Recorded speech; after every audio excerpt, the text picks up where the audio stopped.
abwezi kumene tikulowera dziko ilili pafunika lizalamulilidwe ndi munthu osaphunzira.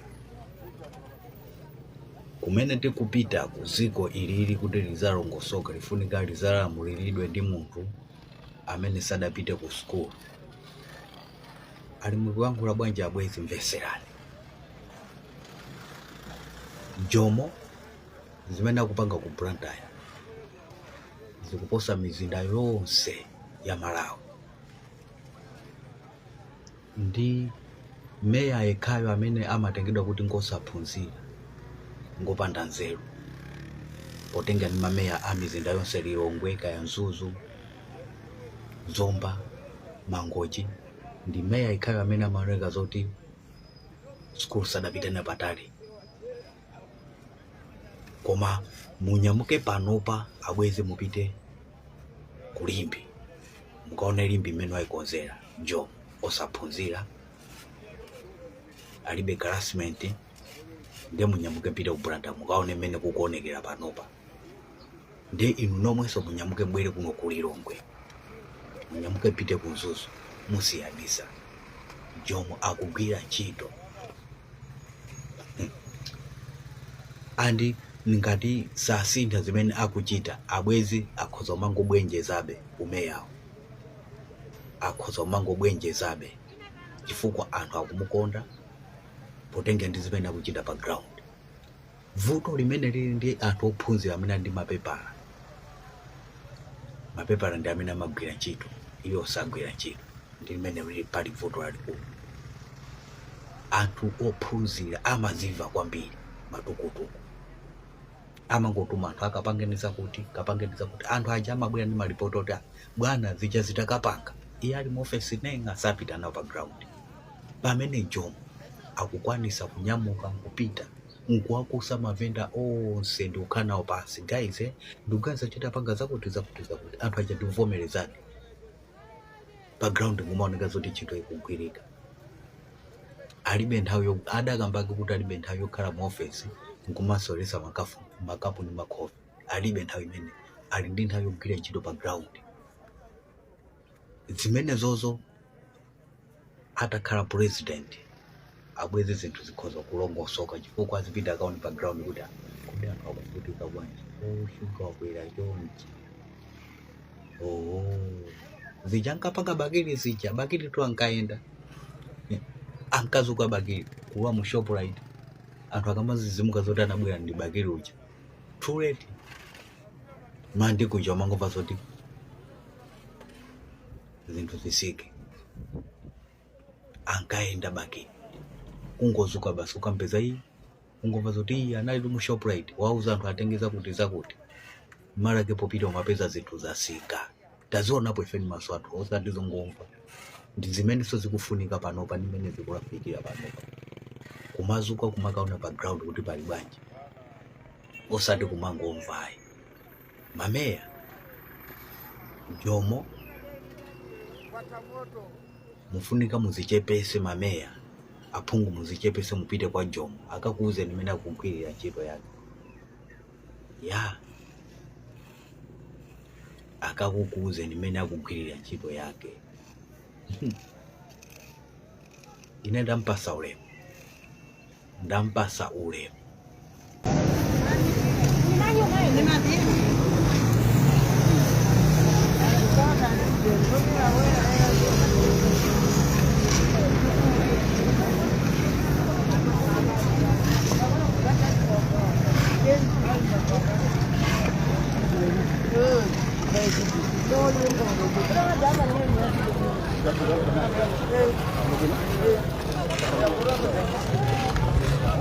Longera mundu ukafuna vana kana kufoza kuchitira lero chakano kwa mask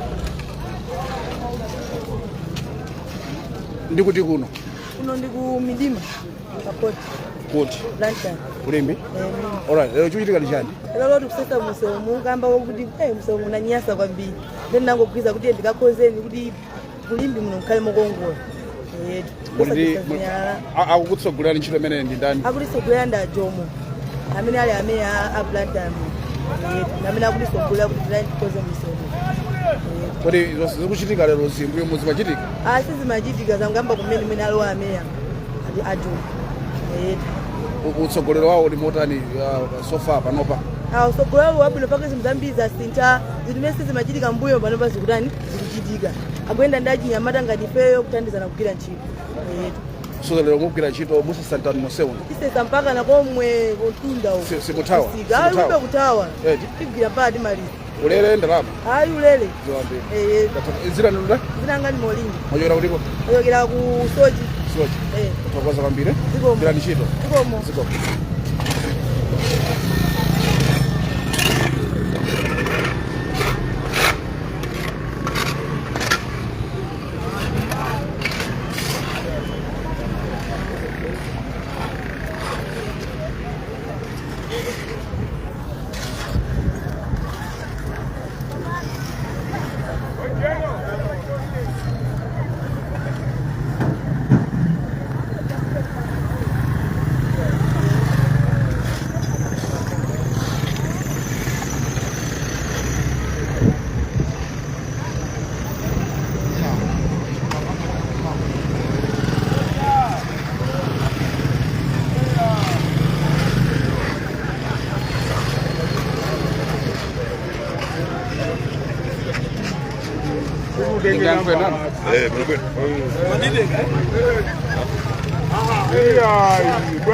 ndiye director of youth kuno ku south ku chigawo cha kumwera kodi director chikuchitika lero njani kuno lero sikulante ngobalale kwambiri azimene mwaona mmene mukuonekera kuno kulimbi ameya athu Isaac Jomo Osman mokwiza ndi alipikwe anachola ndi ngobalale kwambiri kuti lero loti konze mzinda wa Blantyre in short chimene kanthu pakati pano yena kuti tili busy kukonza mzinda wa Blantyre mosogozedwa ndi ameya komanso adebita wawo alipikwe kodi zikuchitika zimbuyo muzimachitika olo kwa ineyo mandoona maka 5 years yapita ya chipani cha MCP ineyo ngati youth director mandoona ndasiya zintchito nga zonse ameya atayankhulaonera kuti no ikhale ni mwambo okonza mzinda wa Blantyre lero sande ndaona ichi ameya abwera kuzakhala sije masewera yayi 5 years zonse yapita mbuyomu olo munaso zaka za mbuyomu zimene akhala ina pambado ameya izi sanazipange kwa yayi yomo zimene akupanga I'm telling you zaka zimene zikubwerazi uyu azakhala president amene ndipo mark my words wabwera bwino wayamba bwino tokoza kwambiri zuwa kwambiri ngira nishito kwa mameya kufuka kwina kupanga tikulibe mameya koma kunoko ku Blantyre kupereka chitsanzo chabwino ndipo uyu akhale president wa mameya mdziko muno president wa mameya palibe kuchitika mwina chito ndiwe dziko likuona china chito kani simu office chito ndi pa ground osakhala mu office apa palibe paperwork apa chito zina zimafuna kungoganiza ndi kumachita ndi mwana wankulu kuti moyo anyono muli bwanji timuno kaino achimwena mukutane kuno lero basi mukuona ameya azuka kuchokera siku imene anasankhidwa ndi kufuna kupanga clean mzinda uno wa Blantyre nde ife monga ngati achinyamata tikuwapanga pasapoti ntchito imene anana Profesa Peter Mutharika kuti tawuni akufuna tikhale wano kusokera mugena ntchito mpaka kumapeto lero eti kwambiri kwake achimwene anga tili pano mukuona director alipompa achinyamata alipompa kuzichepesa kokakoka monga director kuona kuti meya agwira ntchito yabwino ampake sapoti limodzi ndi vice wake Lipikwe tokoza kwambiri chendi grand ntchito ziko tiliso ndi abusa amene kuti lero apezeke kuchaichi koma tijoyina nawo ndithu pa ntchito imene yolambula msika wa Limbi. Abusa muli bwanji? Ndili bwino sasa sweno. Choyambire tafotokozana dzina lanu. Ine ndi Pastor Mamiwa. Ndimatipeka ku mpingo wa Wings of Revival ku Bangwe. Mukutane kuno lero. Malo moti mupezeke ku church. Ndinachona kuti chanzero poso chabwino kuna kuti ndikapezeka no pa ziwitika zimenezi. Komanso mukona side yako kuli Bible limene lisacheso pa kuzimu. So kuko ndisache komanso kukirina Limbi wathuyi.